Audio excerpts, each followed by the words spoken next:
नमस्कार, आदाब, सत श्री अकाल। मैं हूं आपके साथ फैज़ आबदी और आप देख रहे हैं टुडे प्रेस इंडिया।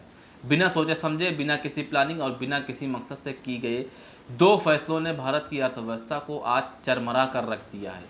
ये दोनों फैसले कौन से हैं? पहला फैसला तो आपको याद होगा 2016 का, जब हमारे प्रधानमंत्री ने 4 घंटे के अंदर हमारे जेब में रखी हुई नोटों को ही बंद कर दिया था। नोट को बंद करना ठीक था, मगर उसके पीछे की जो प्लानिंग थी, जो मकसद था, वो अभी तक समझ में नहीं आया कि ये क्यों किया गया और किसी तरीके की प्लानिंग नहीं की गई थी। आपको पता ही आप जानते ही होंगे कि एटीएम में भी तैयारी नहीं की गई थी और ना ही बैंकों में नोट थे।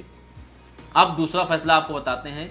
दूसरा फैसला लॉकडाउन का लिया गया। पूरी दुनिया में लॉकडाउन की स्थिति बनी हुई थी, वही स्थिति भारत में भी होने वाली थी, लेकिन भारत ने इस स्थिति से कुछ सीखा नहीं था।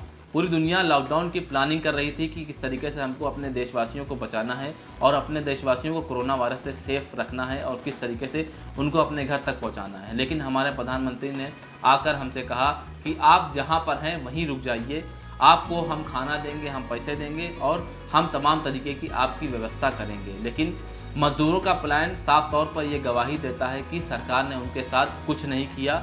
ना ही उनके पास कोई काम है, ना उनके पास पैसा है, ना ही खाने को अन्न है और ना रहने के लिए घर या कमरा कुछ है, ना ही उनके पास रहने के लिए छत है। छोटे छोटे बच्चे हैं, उनको दूध और खाना पिलाना है, इसी कारण माँ बाप उनको लेकर अपने घर तक जा रहे हैं।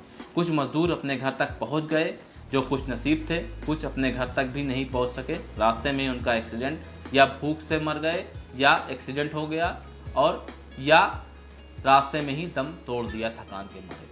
हमारा अनुरोध है प्रधानमंत्री से कि उनका जल्द से जल्द उपाय करें और उनको काम पर लौटाएं। अगर ये मजदूर काम पर नहीं लौटेंगे तो भारत की अर्थव्यवस्था और ज़्यादा चरमरा जाएगी, क्योंकि ज़्यादातर फैक्ट्रियां भारत में मशीनों का उपयोग नहीं करती हैं, मजदूरों का उपयोग करती हैं। मजदूर ज़्यादातर फैक्ट्री में काम करते हैं और अपनी रोज़ी रोज़गार कमाते हैं।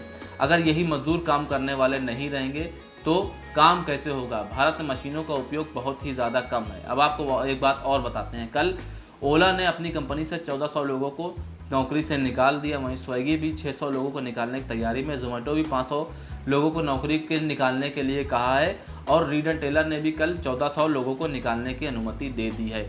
ये आंकड़े बड़ी कंपनियों के, छोटी कंपनियों के भी आंकड़ा यहाँ पर निकल कर नहीं आया, क्योंकि भारत में इस तरीके से आंकड़े सार्वजनिक नहीं किए जाते हैं जिस तरीके से अमेरिका में सभी कंपनियों का आंकड़े सार्वजनिक किए जाते हैं, नौकरी को देने का और नौकरी से निकालने का। यहाँ पर सिर्फ 4 कंपनियों का ही आंकड़े अभी तक आए हैं।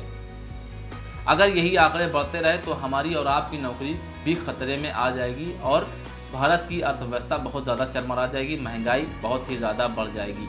हमारा ये वीडियो देखने के